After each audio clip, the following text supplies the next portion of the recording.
Again I'll fight these feelings in my heart, so crazy games. With the new sunrise comes clear eyes, so I'll give it one more try. I know that I've been wasting all these many years, and I hope today that I'll find a way to leave it all behind. In this time of American Idols, one Upper Peninsula musician is bringing the sounds of the South up north, and in a big way, with a promising record under legendary Nashville producer Cowboy Jack Clement. Let's take a few minutes to learn about a man to watch, Paul Smith. With Paul's busy schedule, he could only meet me in his teaching studio late at night. I live in Hancock, which is a town of about 3,000 or 4,000 people from what I understand, very small town. And as far as being a musician and supporting a family of 10 children and a wife in an area like this where there's limited demographics, it becomes very difficult. So you end up stretching yourself thin. I actually teach, play and sing, do some fundraisers.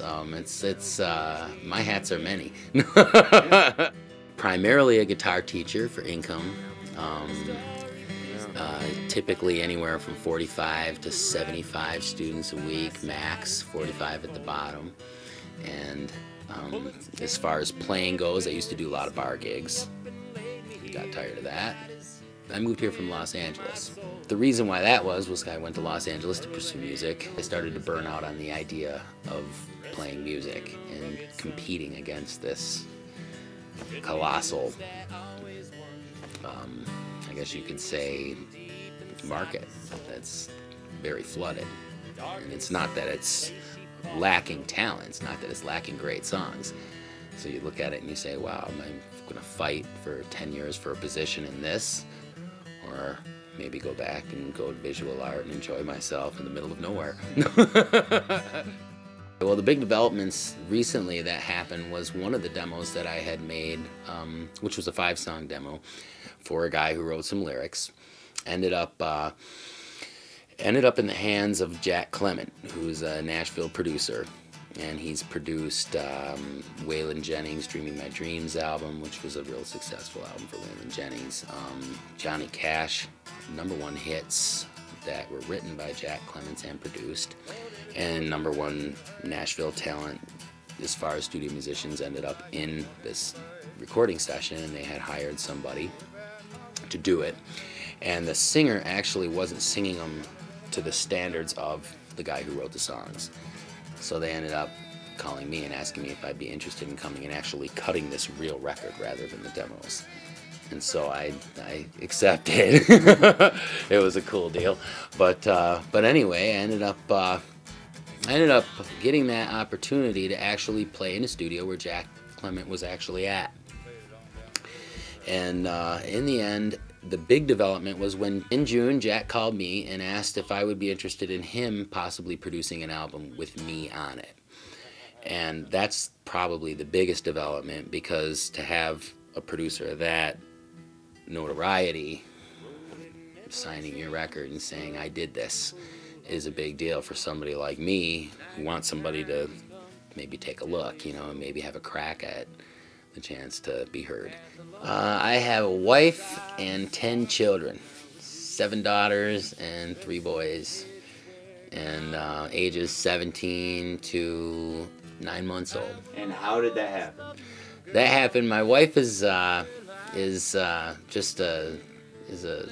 baby machine. No, I always wanted a large family, and she wanted a large family, so that one worked out good.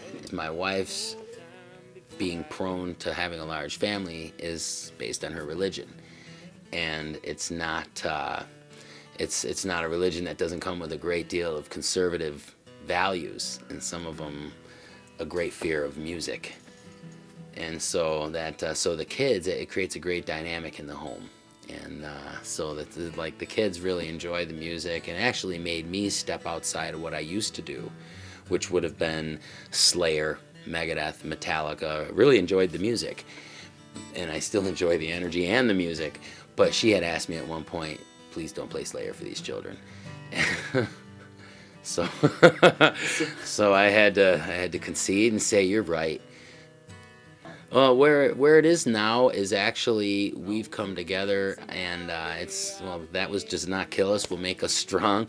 It got a lot stronger. She realized there was some directions she had to bend in, and I realized there was directions I had to bend in. And what we got out of that was just a much stronger relationship between the two of us, able to come together and realize that it's more about the kids. And my love for my kids is really what makes me make some of the sacrifices to actually develop a business we're sitting in now, and to be able to turn around and provide a decent life for these kids. Do I consider myself a great artist? I think the opportunity to be an artist is great. No, I don't actually feel guilty at all pursuing my dream. And the dream changes as time goes on. So it's based on my family. Up next, we'll take a trip to Nashville as Paul puts some finishing touches on the album.